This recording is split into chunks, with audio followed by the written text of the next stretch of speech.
We usually try to look at issues that are fundamental. So let's try to advance that program. There is a fundamental subject that comes out of the parshas we've been reading, that comes out of the first part of the book of Genesis, Bereshit, that we need to actually explore. The reason this is current in my own thinking is that I happen to have very interesting correspondence with a Buddhist at the moment, and some questions that Buddhists ask about Judaism, Jewish Buddhists, revolve around this particular issue, namely the detail of the mitzvahs, right? Why each mitzvah is the way it is, why we do the specific practices that we do.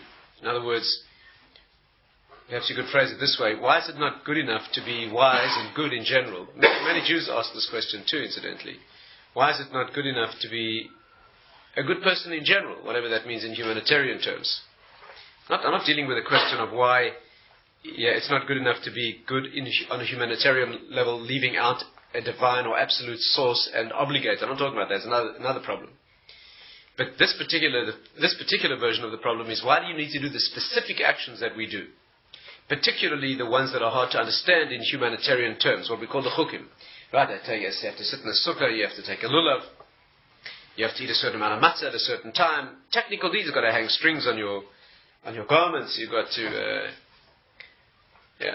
obligations and prohibitions that we do. Why are those necessary? How do those advance the project or the program of being a good person, of reaching spiritual enlightenment, as the Easterns would say? And that's an important question, and since many Jews ask this question, let's try to work on it. Are we together? Is that good? Yes. Why do we do the things that we do? Why do we have the specifics and the particularities that make up a Jewish program? Why is Torah study not enough? Why is character building in general not enough? Or perhaps at a broader level, why is it not enough to have the mitzvahs between man and man in general? Why do you also need the mitzvahs that we call chukim, the things that are between man and God, and the things that are very hard to understand, that no natural intelligence or no modern natural intelligence would come up with? Right? Nobody would fathom that you couldn't wear wool and linen in your clothes together, or that you have to hang strings on your fringes on the corners of your garments. And that's not natural. In fact, it's a wonder that could have ever been figured out. Avram Avinu figured these things out, discovered these things, developed these things on his own. That's another problem. How did he do that? It also has to be answered. So there are many aspects to this question, but a fundamental question. To put it in this most extreme or perhaps aggressive form, one of the ways they ask this question is, why are we so petty? Now, sometimes a Jew from an Eastern training or Eastern background will say, does God really care if does he really care if you do this tiny action on Shabbat, you take a bone out of your fish? Does he really care about that? Isn't it ridiculous to think of an absolute creator being concerned about whether you switch on a light or whether you make an almost insignificant seeming action?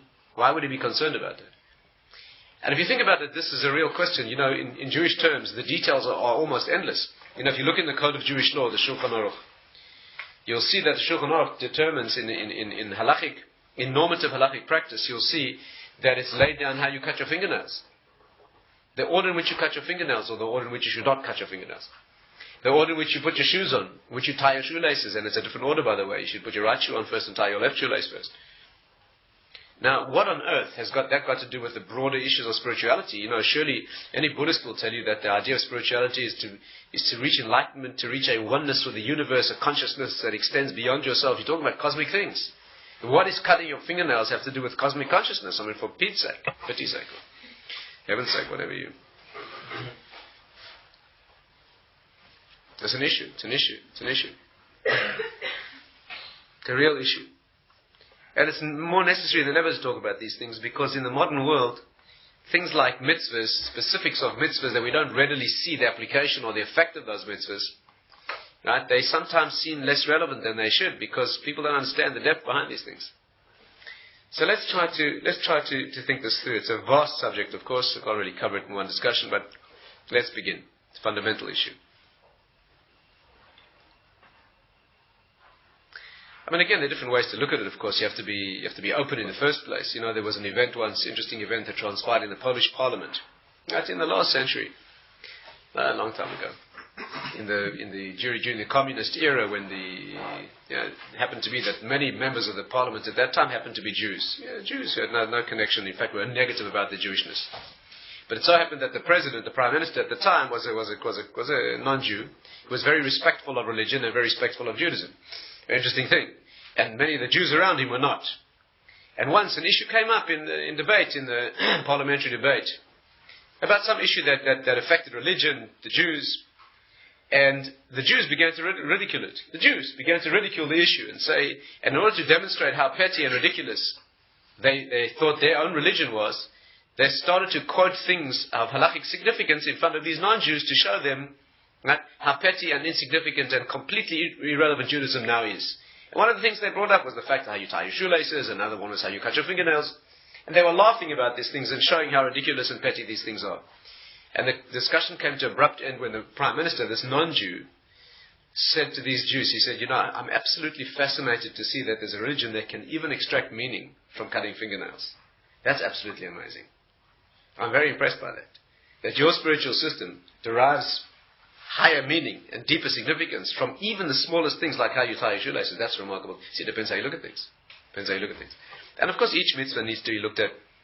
One of the questions I received in this Buddhist correspondence was, why is it relevant anymore? Why do you have to sit in a sukkah, for example? Why have to take a lulav? Why do you have to sit in a sukkah? You know why you have to sit in a sukkah? People who think that mitzvahs are no longer relevant. You have to go out of your house and sit in a sukkah. What is that? What's relevant to that? If you think about it for a moment, anybody knows anything about it. Take any mitzvah, but take that for example. Anyone knows anything about that mitzvah can't help understanding, can't help noticing that if it ever was relevant, it's today. One of the basic ideas of living in a sukkah is to renounce the protection of your home, to go out into an environment where you don't feel secure because there's a thick concrete roof. Your mansion, your castle surrounds you and protects you. If that's less relevant today than it ever was, surely in the more materialistic and the more technological and the more accomplished the physical environment around you becomes, surely the message of going out into a flimsy structure where the roof is transparent and you see that that the real protection you're under, you remind yourself that the protection that you live under is something entirely different than the concrete and steel structure that you build. That's less relevant today than it ever was. If there ever was a time in human history that the message is relevant, that you really need.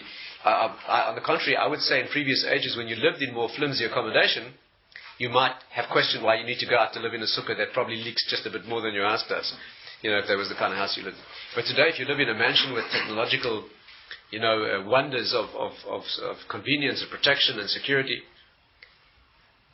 right? If there ever was a time in history where it's more relevant to go out into something that's natural, surely this is it. So each mitzvah needs to be understood in terms of what it teaches and what it is. But let's look at the problem, the issue in a much more global perspective and see from a more global perspective, and let's see if we can try to fathom this idea and see how uniquely central it is to Jewish thinking. Let's begin with the following. Let's try to access it from this perspective. I try perhaps to show one or two different perspectives on this issue to bring out its meaning and its flavor. But let's perhaps try to access it like this. There's a basic question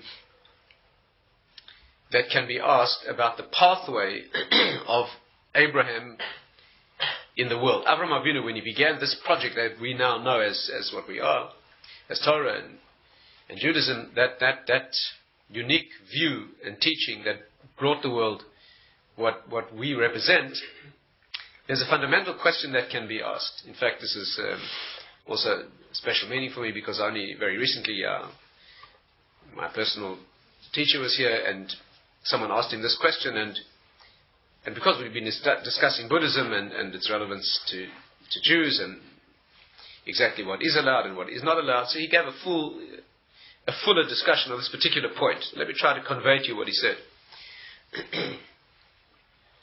Someone asked him the following question. And now focus with me because it was a demanding subject. Someone asked him this. Our teaching is that Avraham Avinu began the process. He was an absolutely radical, iconoclastic, individual. He broke the idols of his father and of his society. He stood on one side, the whole world stood on another side. He was ready. He was so committed to his understanding of reality. He was ready to be thrown into a furnace for it. In fact, he was. Nimrod threw him into a fire for it. He emerged, only saved miraculously. He was completely and utterly radical. There was nothing, no one before him and no one after him who had that power of initiative.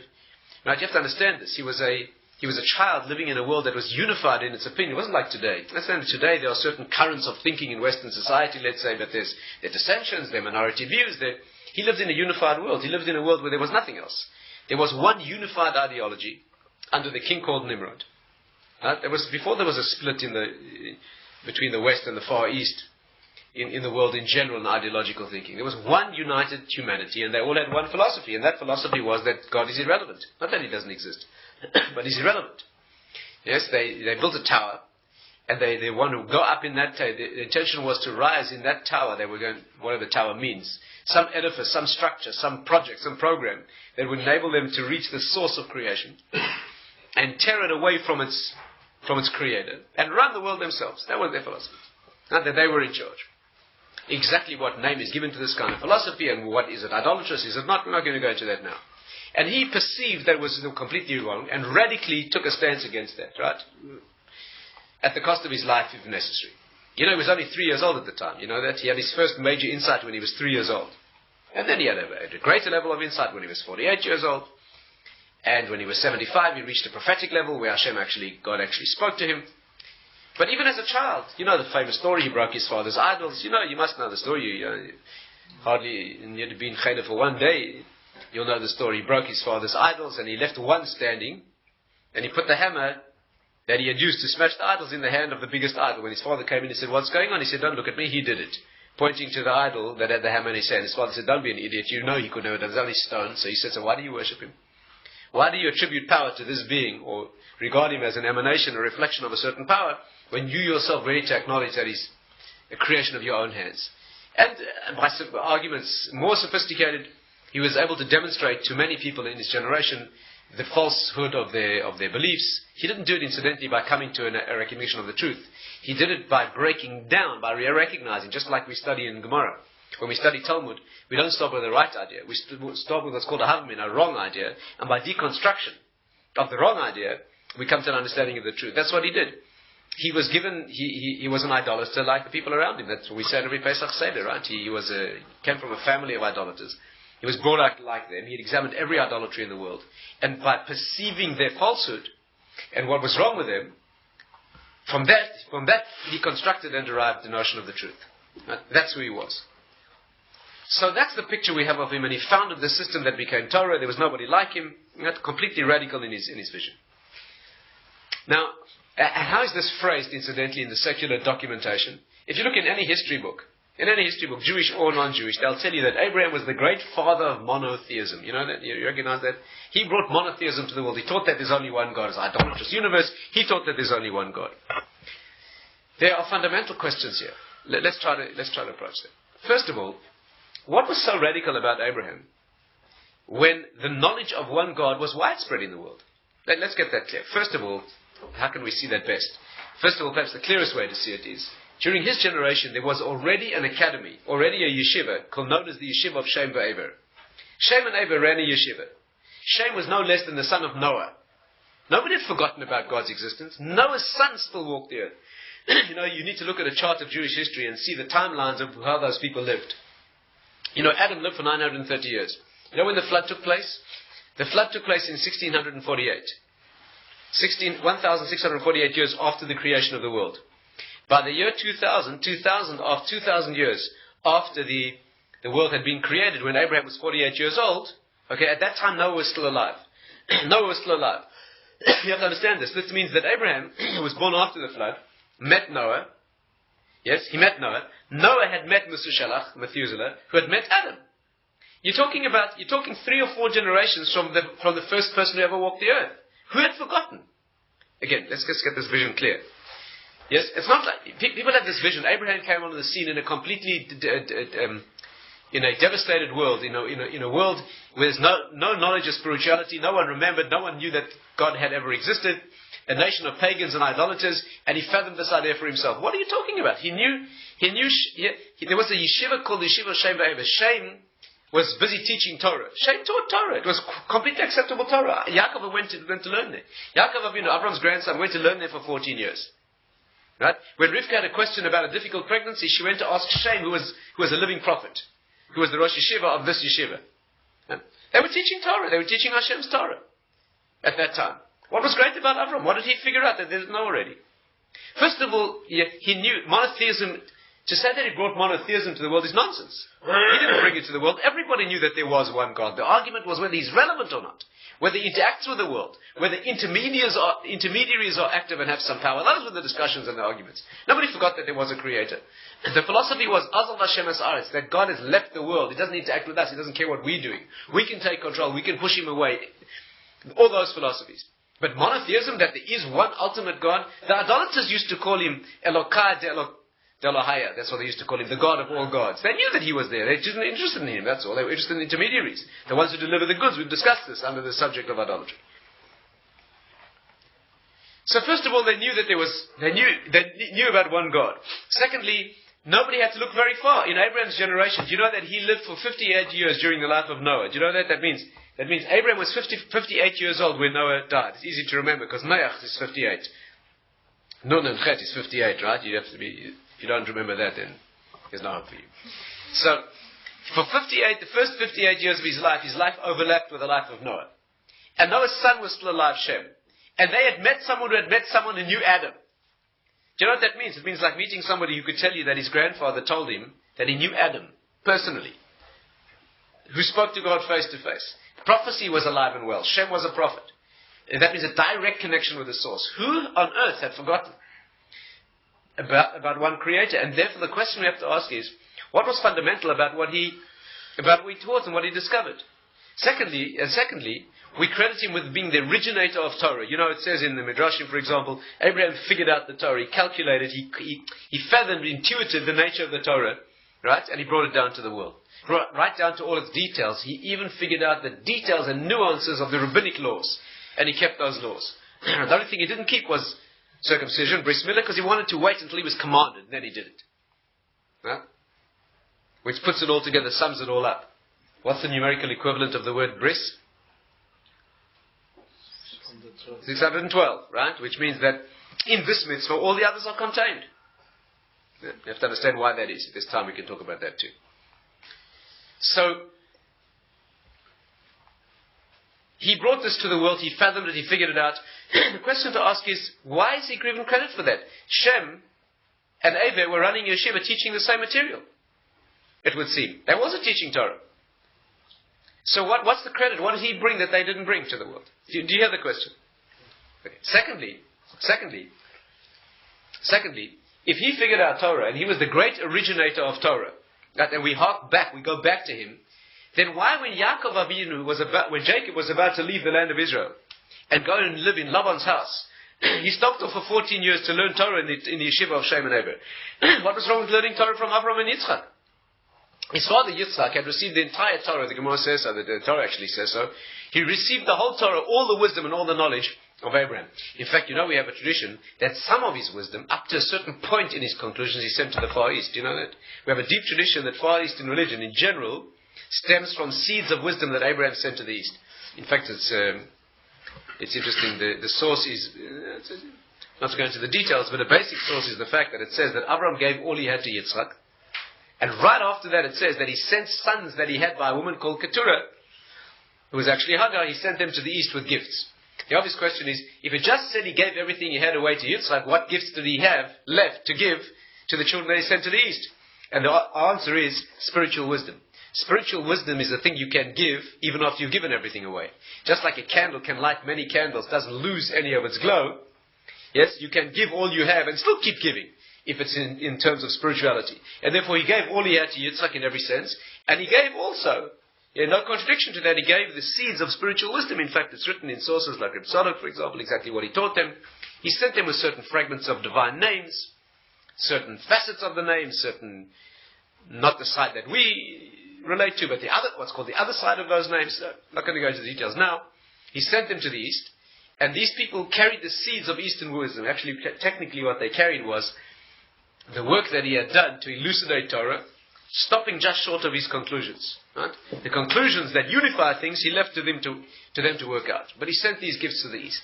And these perceptions, these fragments of divine names and divine wisdom that he sent to the East became the foundation of certain trends of thought in Eastern thinking, which is generally much more spiritual than the technological, empirical, scientific Western way of thinking. Right?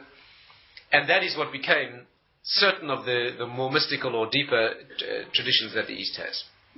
So Yitzchak received these gifts of Torah, received the gift of Torah, and yet when Yaakov came to study Torah, and he needed to have an experience of Torah study before he went to live in the house of Lavan, he spent 14 years, and we know he never slept there.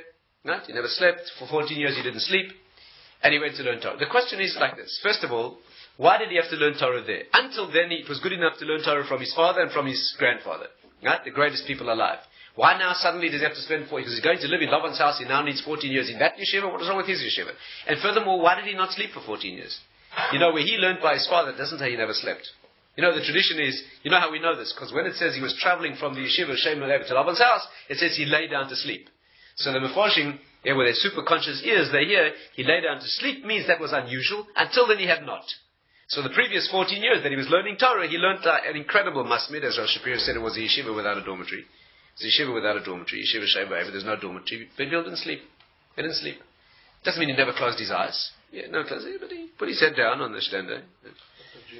And then had a nap perhaps for a few seconds, and he continued. You can still see people today in the certain corners of the yeshiva world who do that or try to do that. Why is it that he undertook that sort of Torah study for those 14 years and didn't sleep? There's no mention of the fact that beforehand, when he learned Torah in the tent of his father and grandfather, that there's no indication that he learned in that fashion without sleeping. Why not? Why not? What's the difference? That's a mystery.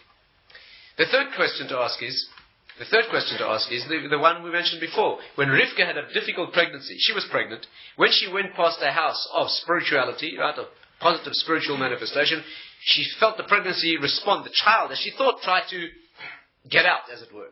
When she went past a house of idolatry, the negative side, of the dark side of spirituality, the child again tried to get out. She didn't know she had twins. She didn't know there were these antinomial this duality within her womb. She thought she had a child and she couldn't calculate what was going on. Why is this child expressing, as it were, an affinity for the positive side spiritually and also an affinity for the negative side spiritually? What does that mean? In order to get elucidation of a situation, she went to ask Shem, a great prophet. She went to the yeshiva and Shem told her, he said to you, carrying twins, one is tending in this direction, one is tending in that direction. That's how she resolved the issue. The question is, why didn't she ask her father-in-law? Why did she ask her father-in-law? Yes. Yeah, she was married to Yitzchak. Avraham Avinu was alive. He was the greatest man on earth. Why did she go ask Shem? Yeah? And one more question we can ask, a fourth question also not another way of accessing this same subject. And that is this. When the generation that built the tower, whose aim was to wrest control of the world away from Hashem, so they built this edifice, whatever it was, it's not to be understood literally as a city and a tower only. It's much more than that. Ir Migdal, the deeper sources say that Ir Migdal, meaning a city and a tower, represents the dark side of Jerusalem and the temple. Ir Migdal, yes, deeply always means, Ir means Yerushalayim, the city, and Migdal always means the Beis HaMikdash. Plenty of indications of that, like you see in Shir Hashirim, other places, is the Beis HaMikdash. The temple is called the tower, the Migdal. These people were building a city and a tower, meaning the dark variant, the dark side, the side that will bring you, just like the Yerushalayim and the Beis HaMikdash brings you to the center of Kedusha, they were building that which brings you to the center of spiritual contamination, right? So that they could, not just like, you have to understand the polarity here. Yerushalayim and the Beis HaMikdash bring you to connection with Hashem, in complete self-negation where you connect to the source. And that city and tower they were building bring you to connection with the dark side, detachment from the genuine source, in terms of self-assertion and the opposite of the ego negation that's required for the world of Kedusha. But that's what they were building. These people were their nefarious aim to take charge of the world and to bring it down into their own service and recreate it in their image, they were stopped or obstructed or threatened or offended by Abraham. Because Abraham Avinu stood against them and he taught that you're all wrong. Your whole philosophy, this whole culture is totally wrong. He stood against them, and they were so incensed and inflamed and threatened by this that they tried to kill him. The reason they threw him into the furnace was because of his violent opposition, his extreme opposition to this negative spiritual program that they had. And they would do anything to get rid of him, and they decided to kill him. The only reason they didn't kill him is because they couldn't. They threw him into the fire and he came out alive. In fact, what they then said was, the Gemara says, they then said, look, we tried to kill him. He's anathema to our system. We can't allow him to be alive. But we haven't managed to kill him. So what do we do? They said like this. Fortunately, he's infertile. Avraham Avinu was 100 years old, right? He had no children. Sarah, his wife, was barren. The Gemara says not only, it said, Ein la vlad, it says in the Torah, she had no child. The Gemara says, Ein la beis vlad, she had no womb. She couldn't have a child. She was completely infertile. Not only was she much too old, but she could not possibly bear a child. She had no womb, right? The child was a real explicit miracle when he was born. So they said, look, this old couple, completely sterile, so let them oppose us philosophically, but when they die, that'll be the end of the problem. Preda zu akarahi. That's what they said. This mule is sterile. That's how I referred to Avraham Avinu. This mule is a sterile animal. Therefore, when he dies, he and his wife pass on. There will be no one to continue this philosophy that he teaches in the world about God and his involvement in the world and what he teaches, and therefore they just ignored him. But you see that they were prepared to do anything necessary to kill him. Why? Because he taught a philosophy opposed to theirs. The question we have to ask is, why were they not offended by Shem and Ever? Shem and Ever ran this yeshiva teaching Torah. Right? Torah that ostensibly was completely opposed to their values. Why did they not try to kill them? Do you hear the question? There's no record anywhere that teaching of Torah that Shem and Ever represented was in any way offensive to this generation that was so set against it. Why? Did you hear the question? Why did they go to all ends to kill Avram who opposed them, but they made no move to kill or to terminate the activities of the yeshiva of Shem and Ever? These are the questions. Let's try to develop an insight into this issue, which I hope you'll see is absolutely fundamental to understanding what is actually quite humiliating how fundamental it is and we don't realize. Avram Avinu did not bring Torah to the world. He didn't bring Torah to the world. He didn't bring knowledge of God to the world, monotheism. That's not what he brought. What he brought to the world was the fact that transcendent world which is called Torah, yes, that which Hashem is connected to the world. What he brought to the world, to put it most bluntly, was the concept of mitzvahs. What he brought to the world was the concept that Torah expresses itself in action. Again, his radical idea, he's completely radical. If there was an iconoclastic idea, if there was a completely radical idea that he brought to the world, it's not that God exists and that he consists of spiritual wisdom and that there are spiritual teachings. He didn't need Avram for that. Shem and Ever were teaching that message. What he brought to the world was the fact that incredible wisdom that surpasses, that transcends the world, has to be expressed in your fingers and toes. Incidentally, can you see why bris milah, circumcision, is the most potent expression of this idea? Because the bris, the circumcision, represents a mitzvah stamped in that area of human activity which is the most earthy. Again, if there's a radical idea about Torah, it is that sanctity that transcends the world. That which is completely beyond human consciousness in its root has to be expressed literally on your toenails. But the deepest expression of it, perhaps, is this mitzvah of circumcision, which is taking the most potentially that mitzvah, that area, that most potently brings people down into the world of the animal and the earthy. Right? Judaism teaches that's what has to be sanctified, and in that mitzvah, perhaps more deeply than any other, all others are contained. Inasmuch as mitzvahs represent physical things that have to express spirituality, that mitzvah perhaps says it all. Incidentally, if you look at the mitzvahs, you'll notice that virtually all of them are physical actions. That itself is striking. If you tell that to a Buddhist, yes, or somebody whose main engagement is meditational, that's a remarkable thing. What kind of spiritual system is it that's expressed in physical action? Do you know how many of the mitzvahs are done with the mind only? Do you know how many? Very, very few. You can probably count them on one hand. Things like love of God, avas Hashem, yiras Hashem, certain things that are mainly in the heart and mind. Chovos halvavos, the duties of the heart, duties of the mind, even those have to be expressed in action. But virtually all the mitzvahs. Virtually all the mitzvahs, something you have to eat, or hold, or sit in, or cut, or do as a physical action. It's a remarkable thing. Isn't it paradoxical? You're reaching up into the highest world, that world which transcends the physical entirely. And how do you express that? How do you express it? In your fingers and toes, right, in physical actions. Virtually all of the 613 mitzvahs are physical actions. Or prohibitions, not to do certain physical actions. Why? Why? That is what he contributed to the world. He didn't bring to the world the knowledge of a spiritual system, the knowledge of spirituality. The world was redolent, was rich with that knowledge. Right? Shem and Abba were teaching that very actively. What he brought to the world was the idea that spirituality has to be brought down and expressed in every part of the body, which sanctifies every part of the world. Let's try to study this a little bit more deeply and see how far it goes.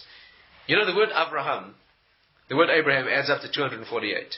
Abraham adds up to 248. You know how many limbs and organs there are in the body? 248. His name means the fact that every part of the body, not the mind, has to be engaged in Torah. In fact, the verse says, Eile toldos hashamayim v'aretz, Eile toldot hashamayim v'aretz. These are the generations of the creation of heaven and earth. Behi bar am, in their being created. Behi bar am, right? So that has many meanings, that word. But one of the meanings of that word is Behi bar am, be'avraham. If you rearrange the letters of Behi bar am, it spells be'avraham, which means the world was created in and for Avram. Or put another way, for the 248 parts of the body that will express Kedusha in the world. He was the one who represents bringing Torah down into practical action. On the contrary, it's not that a mitzvah is petty and small. That's exactly what Torah is. That it seeks to express itself in the smallest detail of physical reality. Invests every detail of the physical world. Invests every nuance, every flicker of a human movement with a Kedusha, sanctity that comes from beyond the world.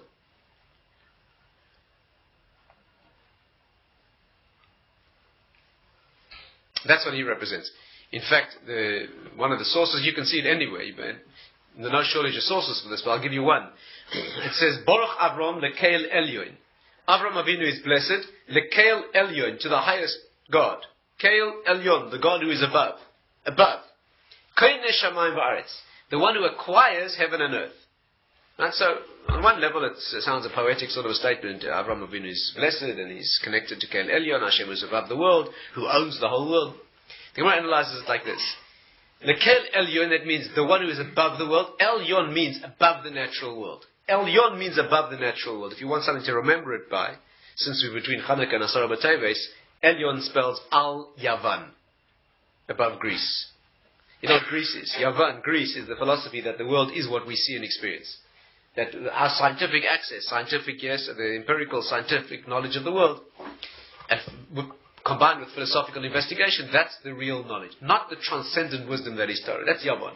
Elyon means above Yavan, right? Above the world. Above the world of human experience and human knowledge. That's who God is.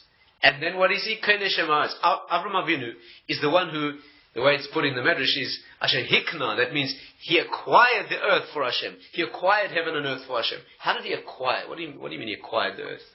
It means that by putting the spiritual knowledge, spiritual wisdom that is above the world into the world, he makes a bond. What is a kinyan? A kinyan means that I'm attached to something in the sense of a possession. Kinyan means a possession. I have a relationship with that thing that it belongs to me. The world was divorced from God in a sense. That means he was above the world and the world is separate. Comes along Abraham to do what? To acquire the world for Hashem. That means to take that which is above and beyond, transcends the world, and make a connection with the world itself. That the world becomes, as it were, his kinyan. How does that happen? By a human being who takes every part of his body, just like the Hibar Am means in the creation of heaven and earth entirely.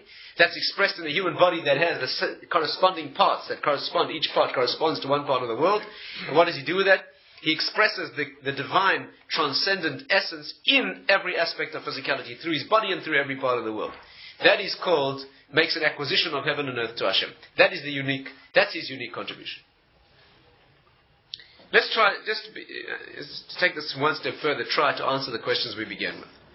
First of all, did he teach monotheism? Nonsense. Nonsense. Shem and Ava were teaching monotheism, right? They were very, very holy people. Shem was a prophet. So they knew all about Hashem. What they did not teach, what Shem and Ava did not teach, what they did not teach, is that spirituality, that elevated, rarefied, transcendent spirituality is relevant and has to be expressed in physicality. They didn't teach mitzvahs. What Abraham did, what he was unique about his path is that godly wisdom that is above the world. If you want to put it in modern terms, let me paint you a broad, perhaps slightly exaggerated picture. May I do that? Shem and Ava were sitting on the Himalayan mountaintops. They were in the Nepalese Himalayas, right? That's where they were. Tibet, maybe someplace. They were running this center of Eastern spiritual thinking. Valid material. They were teaching Torah. But it was in the rarefied atmosphere of the mountains. How were they doing it? In a way detached from the world. They were detached from physicality. They were celibate and ascetic in the sense of disciplining the bodies. They didn't sleep in that yeshiva. The body was not allowed to rest. The body was not given any pleasure or rest or sensual. It was disciplined entirely. And the spirit was separated from the body by the means of disciplining the body. And they taught the divorced spirit. They taught the Torah of the spirit that is divorced from the body. And that is why, listen carefully, that's why the people who built that tower and foisted that philosophy on the world, right, that is why they had no concern and no problem with the people running that yeshiva. What did it bother them that there were people sitting on some Himalayan mountaintop teaching spirituality? On the contrary, it's wonderful, it's quaint, it's enlightening, it's all sorts of things. As long as you don't threaten me and my practice in the world, you don't tell my body what to do, I don't mind. They were threatened by Avraham Avinu because he came and said, you've got to live this way with your body. This is what you have to do. You have to behave this way. You have to use your fingers and toes and your tongue and every part of your body you have to use this way. That they couldn't stand. That they were ready to kill for. Do you understand? But that there was a rarefied spiritual teacher someplace talking about incredible spiritual insights, right? What's wrong with that? That was not Avraham Avinu's path, and that was not threat to them. And you can readily see the answers to the other questions too. Why did he need to study in that yeshiva before he went to Laban's house? Let's try to understand this a bit more deeply. You see, the feature of that spiritual wisdom that Shem and Ava were teaching, the feature of that type of mountaintop isolation, meditation type wisdom, when it's not connected to the body, is exactly that. It's divorced from the body. Think about this for a moment. Let's explore this. You know that in all spiritual systems throughout the world, there's a notion that to be spiritual, you have to deny the body. Deny the body. You have to negate and deny and abjure the body to become a celibate and ascetic. Wherever you look, whether it's Christianity, the way to the spirit is to become a monk or a nun and live in a celibate, ascetic environment. No alcohol, minimal food, minimal speech, minimal rest, Muslims are not allowed to own alcohol. Do you know that? Muslims, not allowed to own alcohol, not drink. Own. I know that because when I got to Israel the first year, I had some very expensive whiskey just before Pesach. And I didn't want to pour out the whiskey, so I went to Abu Ghosh. I lived next to Abu Ghosh. And I tried to sell my whiskey to an Arab in Abu Ghosh. I knew he wasn't allowed to drink it. So I thought I'll sell him the whiskey, and I made him an offer. An offer he couldn't refuse. I'll sell him the whiskey, and I'll come and pay him back more to buy back my own whiskey after Pesach. What's the problem? It'll be safe with him. You're not allowed to drink it. The Arab told me he can't buy it from me. He's not allowed to own alcohol. I had to go to a Christian moshav where they tried to convert me to Christianity. I had to pour out the whiskey. I mean, this is how I know. So you'll find that in every system throughout the world, they understand that to become spiritual, the body's a conflict, a contradiction. In Christianity, there's a tremendous tension between activities of the body and marital involvement, for example, and the spirit. Tremendous conflict. In many systems, there's a concept here. We have it in Torah. When Esau was blessed, when Esav was blessed, the blessing he got, Yaakov got the blessing, mitala shamayim umishmanei haaretz. The blessing for you is the dew of heaven, meaning the spiritual world above you, and the fat of the land. The combination of the two. Esau's blessing was mitala shamayim me'al. For you, the dew of heaven is above. Al, like elyon, above. You want to become spiritual, you have to leave the physical behind. Because if you try and take the physical up to the spiritual, it will sully and contaminate and soil the spiritual. You have to, and the way you do that is you discipline physicality. You beat the body into submission. You do not allow it to speak. When the animal and the bodily is suppressed, then you can fly spiritually. And you see that pervasive pathway throughout the world. Throughout the world. In Judaism, even in Eastern systems that don't teach that you have to be a monk or a nun or celibate, they often engage in temporary phases where they enter that zone in order to learn that message. That's not necessarily invalid, by the way. Even in Judaism, we have temporary expressions of this in order to, a Nazir, for example. A Nazir is a person who has to renounce wine for a certain period of time, right? In order to teach himself to make an adjustment, pull himself to one extreme, even though Judaism is the middle path. But sometimes, the Rambam says, like a tree that's growing crooked, sometimes you have to tie it down crooked in the opposite direction for a while before you release it, and then it grows straight. And when this Nazir doesn't drink wine, what's most significant is that when he comes at the end of the Nazirus and he drinks wine again, he has to bring a sacrifice to atone for the fact that there was a time during which he didn't drink wine. That's how Judaism sees involvement with the physical, that if you renounce the physical, you have to atone for that, because the physical is your vehicle to condition to spirituality. Of course, sometimes one needs abstention in order to discipline, but that's the concept. And therefore, these two are locked in a death struggle, the body and the neshama, the body and the spirit, and therefore the one must be renounced and suppressed in order to express the other. Now, when Yaakov went to Laban's house, what was happening was like this. Let's try and get a handle on this. You know who Laban was? Laban was a swindler and a cheat and a liar, but he was one of the most high spiritual individuals who ever lived. Do you know that? Laban was one of the greatest spiritual giants who ever lived. Just give you two indications of that. First of all, you know he was the same soul as Bilam. You know that Bilam was a reincarnation of Laban. Yes? And Bilam, we know, was the highest prophet, right? In many levels, he was as high as Moshe Rabbeinu. How we know that he was the same neshama is because when Bilam came to curse the Jewish people, riding on his donkey, right? You remember it says, Tilchatz regel Bilam el Akir. She pushed the leg, Bilam's leg, against the wall. Yes? The donkey. So the Mephoshim asked, what wall? What's so significant that the donkey pushed his leg against the wall when he was riding? The wall was the wall of the Matzeva, the monument that they built, that Laban previously had built as a testimony to the fact that he had made a treaty with Yaakov that he would never pass this point of this monument in order to harm Yaakov, and Yaakov undertook that he would never pass it and also to harm Laban. Laban had built that monument, declared that he would never pass it in order to harm Yaakov. That was the monument. When Bilam, who was an incarnation, another version of Laban, was on his way to pass that monument to harm Yaakov, the donkey reminded him, "You are about to break your oath." That's the connection. It's one of the sources from which we know, explicit source from which we know that Laban and Bilam were the same individual. Incidentally, the word Laban in Kabbalistic thinking means from the highest spiritual world. Laban's not just a name meaning white.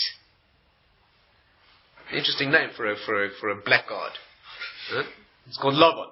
It has many meanings. But one of the meanings is, Kabbalistically, Laban always means the highest world. Can't go into detail now.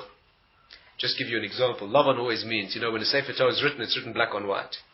But the white is the background. The white's where you begin. The white's the source.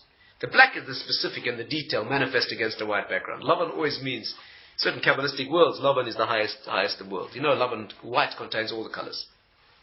White's the unification of all the colors. The place before differentiation begins. Talking about an incredibly high place.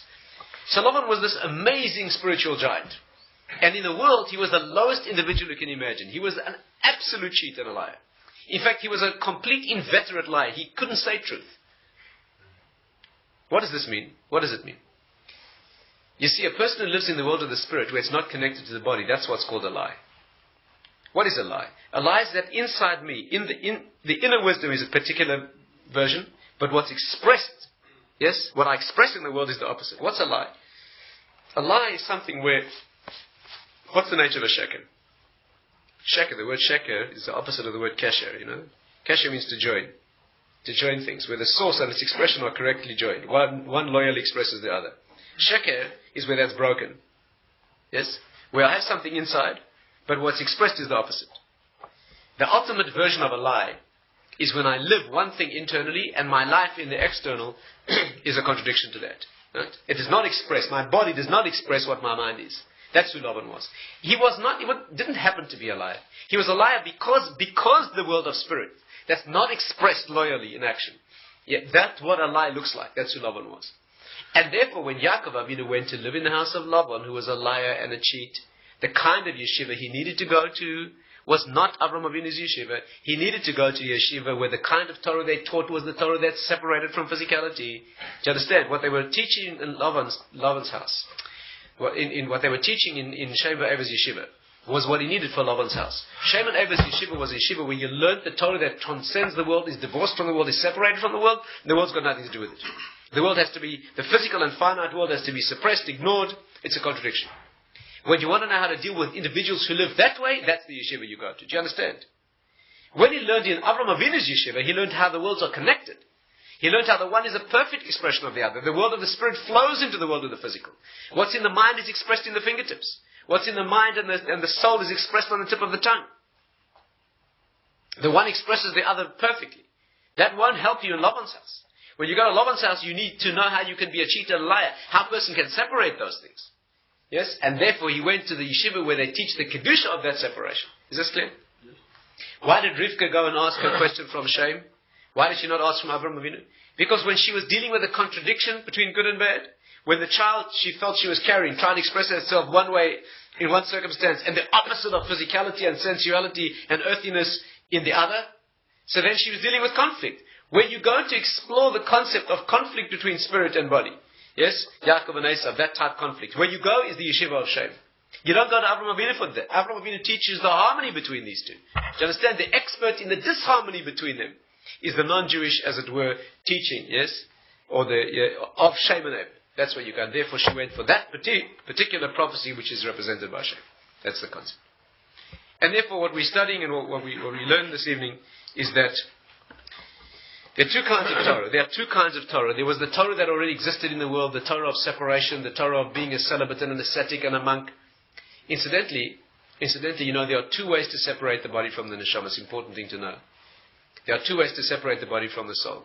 There's one where the body becomes a servant by being disciplined and by being beaten and being suppressed. You become completely celibate, completely ascetic, completely, right? The body's allowed only just to survive. And by disciplining it that way in such a severe fashion, the mind can expand. And there's another way. To allow the mind to expand and reach the highest realms of prophetic insight and Torah, genuine Torah, and allow the body to be a complete animal, completely detached, irrelevant. And of course, you understand, it's Bilam who teaches that most intensely. Do you know the contradiction in Bilam, the contradiction in Lavan we discussed? The contradiction in Bilam is that he was the highest prophet who ever lived. You know, on many levels he was as high as Moshe. In one way he was higher than Moses. In one way he was higher than Moshe Rabbeinu. He's compared in many writings to Avram Avinu, to Abraham himself, the founder of the whole process. Prophetically he was as high as Moshe Rabbeinu. And in the physical world he was so despicably, unbelievably, inexpressibly low that I'm almost... Some of the kinds of things that he did physically, one can't even talk about. Just as an example, and only to say the minimum, our sources say that he married his donkey. He married his donkey. That was his physical wife. How we know from the Psukim, because, and you notice incidentally, not only, it's virtually explicit in the Psukim, and as the Gemara may explain, but not only that, you know that all the greats of spiritual history, Avram Avinu, Abraham rode a donkey. It was a male donkey. The Mashiach will come riding a white donkey. You know, donkey always represents the material, the world of earthy physicality. Chamor in Hebrew means chomer. Chamor in Hebrew means a donkey. The literal construction of the word is chomer, the material.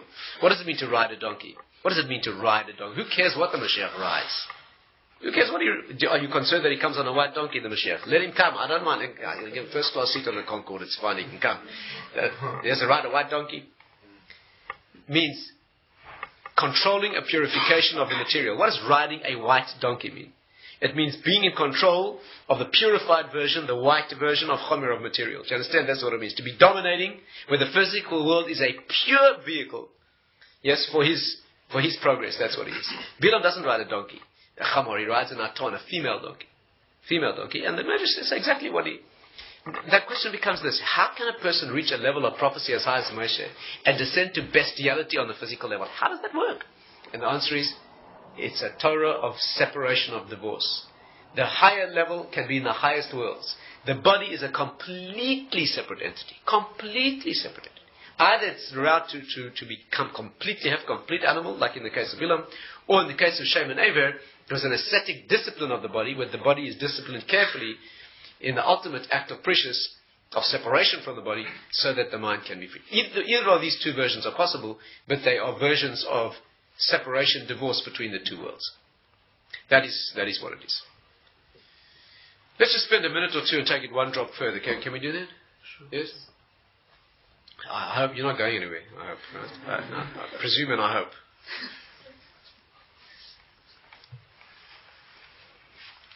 Although Jewishly, we do not abstain from alcohol and other connections to the physical, nevertheless, there's times when it's more appropriate and times when it's less appropriate. Now, incidentally, while we're on that subject, do you know what the meaning of wine is? Do you know what wine means? Do you know what wine means? You know, in the question of celibacy or asceticism, leaving the world, alcohol plays a major part. It's not only food and pleasure, alcohol is a specific thing. Do you know in Judaism, we take alcohol at every moment of transition from physical to spiritual? You know, we're so used to it, a Jew is so used to seeing a cup of wine raised at Kiddush and at virtually every moment like that we don't even think into it. But what is the meaning of this? How does the non-Jewish world in general respond to the question of alcohol? In one massive segment of the world's population, it is a massive problem. A massive problem. Do you know, I read a medical article not so long ago in which they made an assessment of a certain inner city hospital in Boston, and they found that 50% of admissions to that hospital were alcohol related. 50% of people in that hospital were there as some function of alcohol. Either accident or trauma or some other medical, surgical. Or there's abstinence, like I mentioned before, because this is right, even in Buddhism, incidentally, they're not abstinent completely, but there's the injunction not to be intemperate, not to misuse intoxicants in any fashion. But in many systems, it's a complete denial and deprivation. In Judaism, we specifically take wine when we connect physical to spiritual. You know that? Here is a marriage. Two people are getting married. Two human beings are getting married. In that action of taking two physical bodies and standing under the chuppah and moving into the thing called marriage, where this relationship will be sanctified in what we call kiddushin, right? We take a cup of wine. When we sanctify the week in what we call kiddush, we take a cup of wine. Where the week moves up into the rarefied spiritual, the mundane, earthly week, moves into the rarefied spirituality of Shabbos, we take a cup of wine. Bris Milah, circumcision, the essential demonstration of this thing, we take a cup of wine. Any time that we take the physical and move it up to the spiritual, we take wine. Why is that? You know that wine is a remarkable substance. The Kabbalists teach that wine is a small chink, avenue of access into the spiritual world. Wine, you know, wine adds up to 70, yain. The same as the word for sod, the secret or hidden world. The expression in the sages is nichnas yain yatzasod. When the wine goes in, the secret comes out. It means on a deep level, the secrets are revealed. Right? Wine is an avenue of access. Wine is paradoxical. Wine is a substance. Alcohol in general, but wine specifically. You know, our sources say that in the next world you'll be drinking the wine that is guarded in its grapes. You know that? Yain hamashuma ba'novov, the wine that is guarded and sealed in its grapes from the time of creation. What does it mean? That substance that releases the spiritual wisdom, that makes it manifest. Wine is such a substance that it's paradoxical. You take too much of it, you become not become released from the physical, entirely released from the physical, part of the scenery, part of the physical world. But if you use wine correctly, it has a liberating, it's able to open consciousness. A remarkable thing. It has to be used correctly. All the physical world is dangerous. If used correctly as a vehicle, disciplined vehicle. So we take wine at times when wine is a remarkable thing. That class of substances, unlike all physical things, obeys the rules of the spiritual, not the rules of the physical. You know that the rules of the physical are time makes them worse. All things get worse with time in the physical world. In the spiritual world, things get better with time, like wisdom. Wisdom amplifies and increases with age if it's nurtured correctly. But physical things like the body, no matter how the body's nurtured, gets worse with time. Always. So physical things get worse with time, degenerate, decompose. Spiritual things get better with time. All physical things get worse with time, except wine. Wine is a remarkable class of substances, part of a remarkable class, that those things get better with time. Remarkable. And therefore, that's the symbol, that's the key. You know, that's the clue, if you like. And we take wine at those moments of transition from physical to spiritual. You may ask a question that some people ask, which is Havdalah. Havdalah is when we make the separation between Shabbos and the week, Saturday night. When we go from the Kedusha, the spirituality, down into physicality, we take a cup of wine. Isn't that problematic? But I'm not going to go into detail, I'll just indicate there are no exceptions in the spiritual world, of course. Well, the meaning of Havdalah is when we go down from the Shabbos to the week, That is called a Yerida Tzorach Aliyah in Kabbalistic thinking. It's a descent for the purpose of ascent.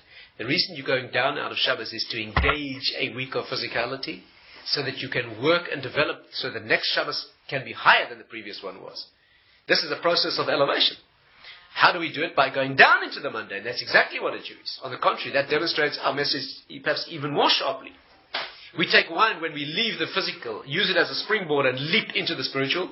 Where we take a cup of wine when we go from the spiritual down into the physical and engage it as a vehicle, right? Do you understand? That is an expression of Jewish Kedusha. That's what we do.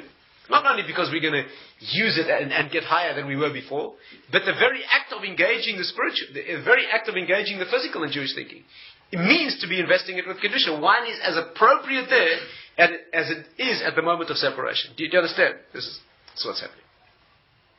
Let me add one more detail perhaps and we'll close with that. Yes, you have patience for a couple of minutes? Yeah, sure. Let me add one more detail that I hope will express it even more clearly. You know on Shabbos, on Shabbat, we have a prayer called Nishmas. Nishmat Kol Chai, right? You say that on Shabbat and Yom Tov and Chag. In fact, you have to say it. You have to say it then. It's not, even if you leave not that any of you would ever dream of coming late on Shabbos morning to shul, but if it happens through very rare, exceptional, unavoidable circumstances and you have to leave out part of the Pesukah Zimra, you cannot leave out Nishmas. Right? It's one of the essential things you have to say. Now, Nishmas contains a remarkable Nishmas contains a remarkable apparent contradiction. Let me read it to you. Right? Within 2 lines, you have such a contradiction that it's striking. Listen to what it says. Nishmas kol chai, right? The soul of all that's alive. Tevarech es shemcha, will bless your name, Hashem Elokeinu, etc. It's a very beautiful, extremely poetic expression. And then it says like this. Listen to this. Ilufinu male shira kayam.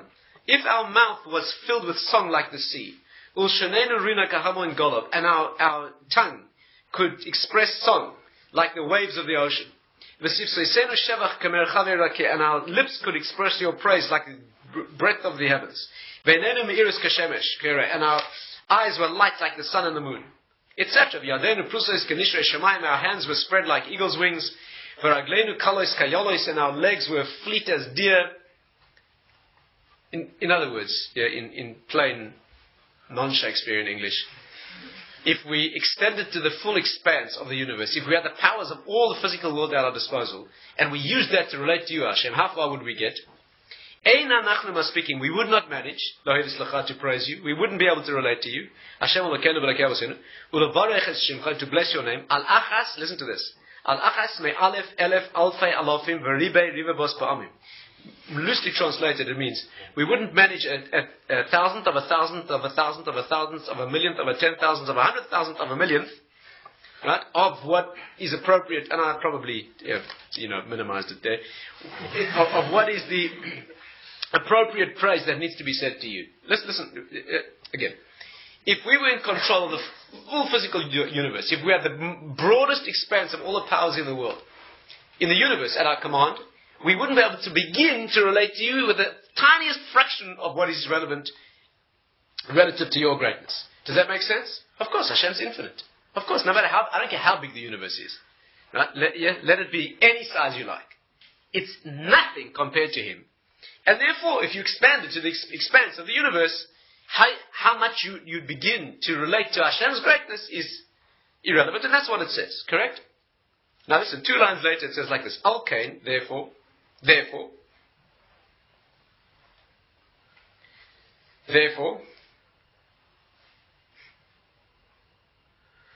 Eivarim shipalaktam body, the limbs that you have given in our body, these physical things that we spoke about a moment before. Ruach neshama shenafachta b'apeinu, v'loshin, the breath in our nostrils, v'loshin asher, and the tongue in our mouths, the very parts of the body we spoke about a moment before. They will praise you and relate to you and sing your praises. And 1 minute ago you said that job's impossible. You hear this contradiction? Let me speak it out clearly. If I had the full expanse of the physical universe at my control, how much would I be able to talk about you, Hashem? Nothing, irrelevant. A millionth of a millionth of a millionth of a nothing. Therefore, the limbs and organs that you give, these very finite physical things that I complained about a moment before as being irrelevant, will do what? They'll do the job. They'll speak your greatness and your praise and so on. No, what's going on? In one line you say that your body's totally inadequate, unable to do it. The next line you say, but because of this, whatever this means, I'll be able to do the job. It's a contradiction, no? Now there are wonderful answers to this. The answer, I think they credited Chaim Ozer with saying, a typically Jewish answer, a very beautiful Jewish answer, which is not the line I want to take this evening, but I'll mention it. He said like this: if I had all these powers, I would be completely inadequate. The job's impossible. Right? But I'll do it anyway. That's the Jewish answer. Who cares if it's impossible? We'll do it anyway. Yeah. The Jewish approach is, like the Bala Musa say, ask not if a thing is possible, ask only if it's necessary. If it's necessary, you do it. Nothing's possible in the first place anyway. It's not you who does anything in the first place. This is a Jewish approach to life. I've got an impossible job facing me. Let's get that clear. Let's clarify, okay? My body, with all the expanse of the universe, completely impossible. I can't even begin the job. Therefore, I'll do it. I'll do the job. That's a very remarkable Jewish idea. On the contrary, it's because it's impossible that I'll be able to do it. It's because I don't act anyway, it's you, that I can do anything. Okay, that's not the answer I want to give this evening, although it's worth pondering. The answer I'd like to share with you this evening is this. Listen carefully. Nishmas Kol Chai, this prayer, is a unique prayer. You know what it is? Nishmat Kol Chai, the neshama of everything that's alive, the soul of everything that lives. Which soul are we talking about? Which soul are we talking about? This prayer is said on Shabbat. This is the prayer of the neshama Yisera. This is the prayer of the extra soul that invests a Jew on Shabbos. Let's study this amazing idea. You know, on Shabbat you get an extra soul. What's called neshama Yisera, extra soul. It does not mean another soul. You don't become schizoid on Shabbos. Okay? That's not what it means. Some people think they can eat twice as much on Shabbos because there is two neshamas. So you can eat more. You're not going to put on weight because it's divided between the two. That doesn't mean that. You don't become a schizoid. Neshama Yisera means more neshama. It doesn't mean another one. It means more neshama. On Shabbos, there's more neshama. What does that mean? What does it mean? Listen carefully. It's an amazing thing. Neshama Yisera means that on Shabbos, the neshama invests the body more. What do you mean, more neshama? How can you have more soul? It means your body is invested more deeply with neshama. Neshama Yisera means that on Shabbos, what happens is on Shabbat, when you move up into the realm of spirituality, the body moves up. A Jewish body. Do you know why it's true that on Shabbos you should eat more, enjoy more pleasures? Do you know we celebrate Shabbos? One of the things we do on Shabbos is engage in more physical pleasure. Better food, more food. What has that got to do with spirituality? And the Jewish answer is everything. Because on Shabbos is a day where more physicality can take spirituality without being dangerous. Do you understand? Again, you need a delicate balance of food, wine, the pleasures of the body, very delicate balance. Because too much of those, this body ceases to be a vehicle and starts taking over. The non-Jewish world is quite correct about that. It's very dangerous. This Jewish program of using the body as a disciplined vehicle so that the rider gets to his destination and the vehicle is sanctified is a dangerous business. And therefore you do use the body and you do give it its pleasures, but it has to be disciplined and careful. On Shabbos, when there's more than soul, there can be more body. Are we getting somewhere? When the neshama is more potent, it can invest the body more deeply. You can eat more on Shabbos and not be brought down. That's the non-Jewish conception would be the holier you get, the less of the body must be allowed to be around. May be allowed to be around. The Jewish concept is the holier you get, the more body you can express, and it's safe. Neshama Yisera means, am I making some progress? Neshama Yisera means that on Shabbos, when the neshama goes more deeply into the body, then those finite limbs and organs can say praises that were previously impossible. That's the point. Under normal circumstances, living in a human body, meat, flesh, tissue, a body that contains its own excrement as low as you can imagine. That is animal. That's going to relate to Hashem? Impossible. But the Jewish idea, that's not impossible. But on Shabbos, the beauty is, the concept is on Shabbat, that day that connects the finite with the transfinite world. On that day, the body that previously was limited in certain dimensions to a certain animal level. It's not that the soul distracts itself on Shabbos. On Shabbos, it's the body itself that can be raised to a level. And therefore, Nishmas Kol Chai is the bracha, is the neshama, is the tefillah, the prayer of the neshama Yisera, and that's what it is. Do you know what it means that we say a Jew has a different soul than a non-Jew? Do you know what it means? It means, are we bigoted fanatics who believe that we're better? Is that what our chosenness means? It's got nothing to do with that. A Jewish soul being different than a non-Jewish soul means that the soul of a Jew goes more into his body. It doesn't mean he's got a better soul or a higher soul. It means the neshama invests the body in a different way. Another form of soul that wants to express its kedusha, its sanctity, its spirituality, has to divorce from the body. The nature of a Jewish, this is why certain non-Jewish pathways are not valid for Jews, not because they're not good. They can be wonderful, they can be fun, they can generate all sorts of levels of understanding and spirituality. They've got nothing to do with the Jew. The Jewish pathway is to connect the spiritual and physical. The Jewish pathway is to put his neshama into his body and achieve kedusha that way. That's the uniqueness. That's the whole uniqueness of the Jewish path. You want to be a child of Avraham Avinu. To go sit on a mountaintop and meditate only and not engage the body has got nothing to do with Judaism. I'm not saying it's a bad idea. You might get all sorts of benefits from doing such a thing at certain times. But what's unique about being a Jew is that you bring the mountaintop down into the plains and the valleys. That the hands and feet, yes, that is specifically each mitzvah activates a part of the body. That's exactly what we are. It's not like they're asking the question, petty, irrelevant, why do you have to hold this with your hand and sit in this? On the contrary, it's activating every detail of the body, corresponding to every detail of the physical. That is what the Jewish path is. That's what Avraham Avinu means. That's why his name means the 248 organs of the body and corresponding to the 248 parts of the world for which the world was created. That's what it means. And a Jewish soul goes into the body in a different way. Do you know, one of the remarkable things is, every morning we make blessings. And 3 things that often cause people problems are the 3 blessings. Particular 3 blessings. Thanks for not making me a woman. Shaloi asani isha. Thanks for not making me a woman. A man says that. Thanks for not making me a slave. And thanks for not making me a non-Jew. These are all problematic. Especially the first and last.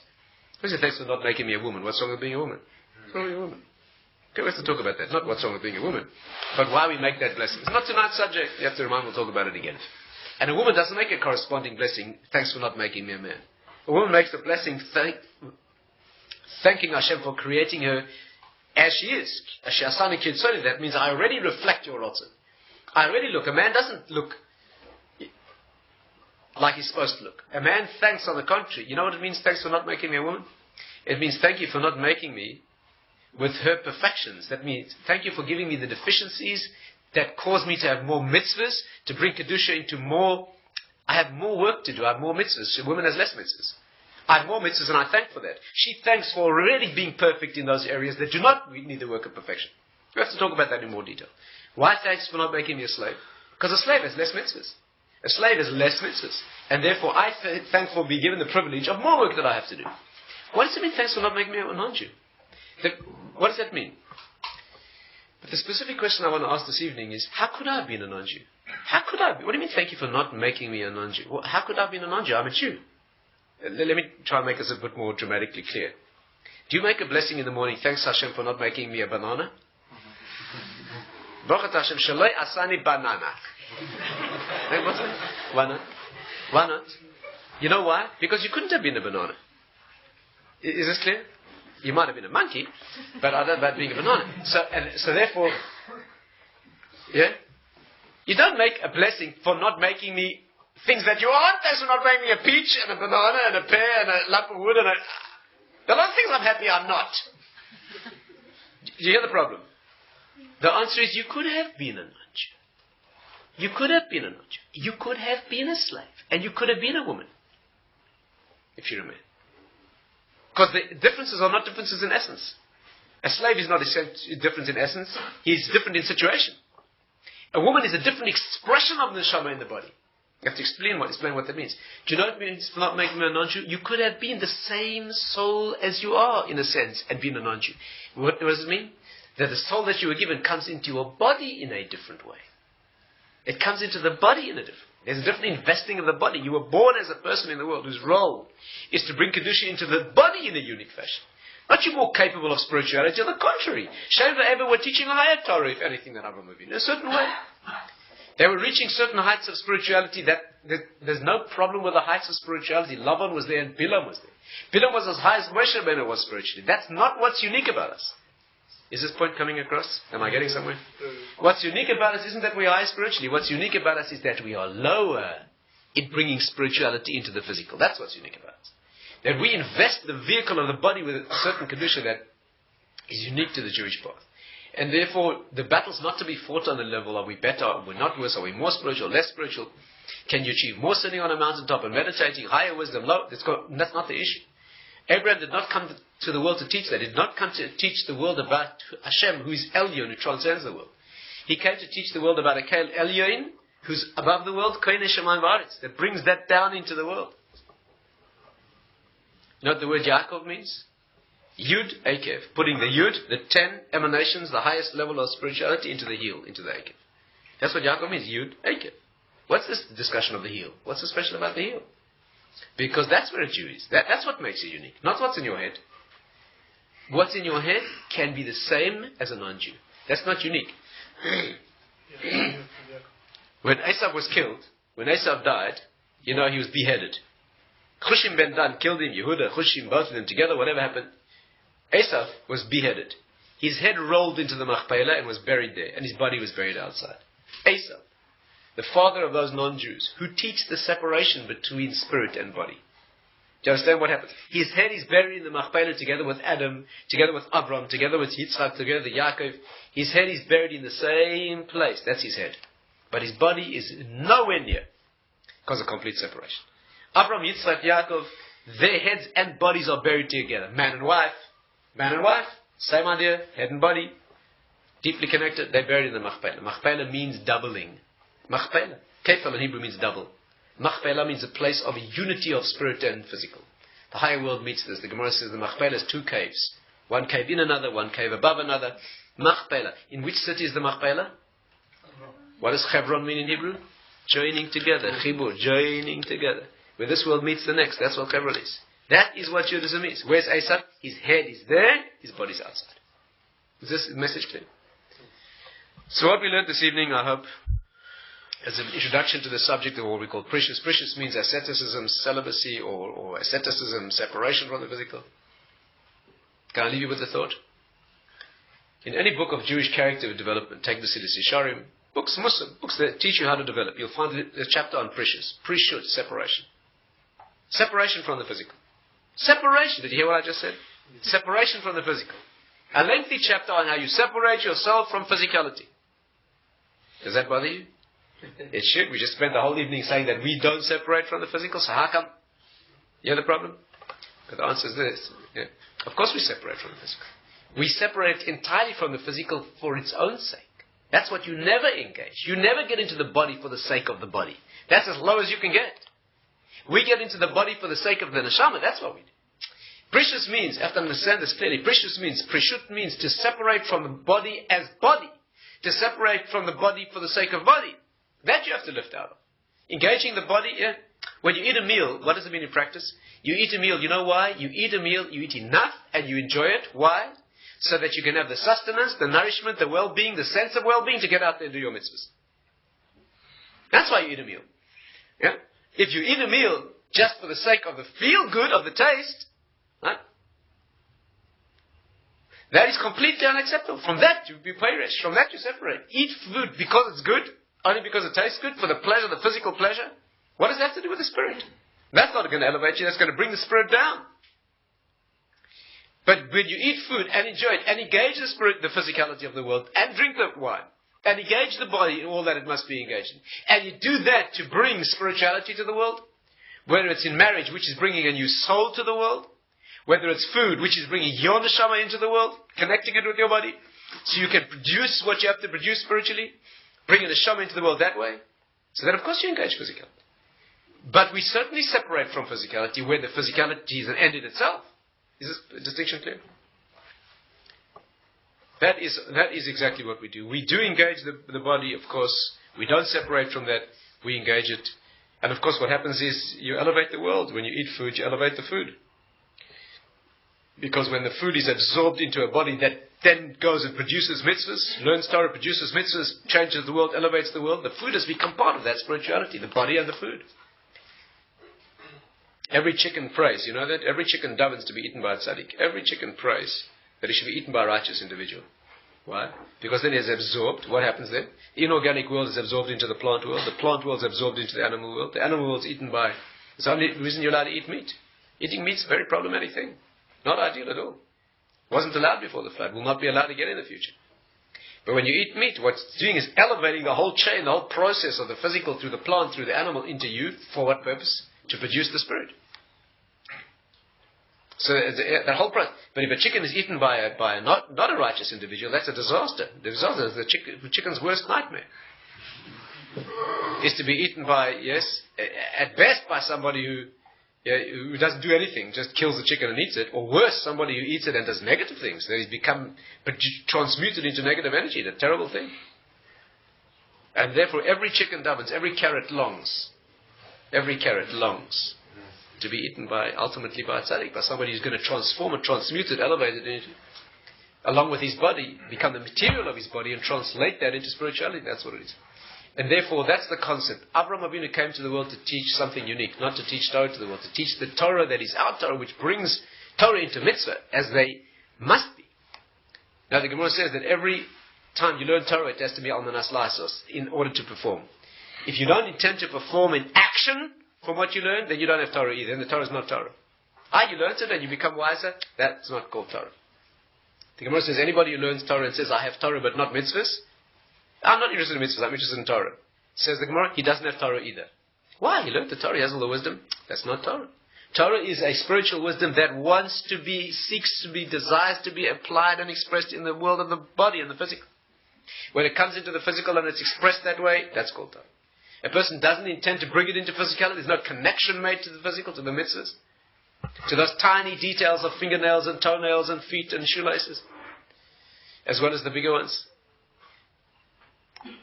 That kind of Torah is not a Torah either. Because what's unique, where we stand on one side of the world and all the rest stands on the other, is not in terms of spiritual wisdom. That's not our subject this evening. But where we stand, different, is that we are children of Avraham Avinu. What he brings to the world is this unique facet of Torah that is wisdom connected to the world. And with this, of course, you can understand why when Yaakov meets Esav, he says, Im Lavan Garti, I lived with Lavan, after coming back from the base Lavan. He says, Im Lavan Garti, and what does Rashi say? Im Lavan Garti, v'tariag mitzvah shamarti. I lived with Lavan, and I kept 613 mitzvahs. The word Garti is the same letters as 613. It means I lived with Lavan, I kept 613 mitzvahs. And the question is, what exactly did he mean? Did he mean I lived with Lavan, a liar and a swindler and a cheat and an evil individual, and I remained positive, I remained spiritual? What did he mean exactly? I'm still an Orthodox Jew? That's not what he means. What he means is, I lived with Lavan, a person who lives in the higher world and is disconnected from the world, and I kept mitzvahs there. That's what it means. Im Lavan Garti. I was with Lavan, who's not connected, who's totally disconnected from the world, his actions here are completely inconsistent, and with Lavan Garti. With Lavan, 613. With him in that, he who lives in that higher world, disconnected from the lower world, I lived there in that environment and I connected it. That is the meaning. Okay, we can stop it for now.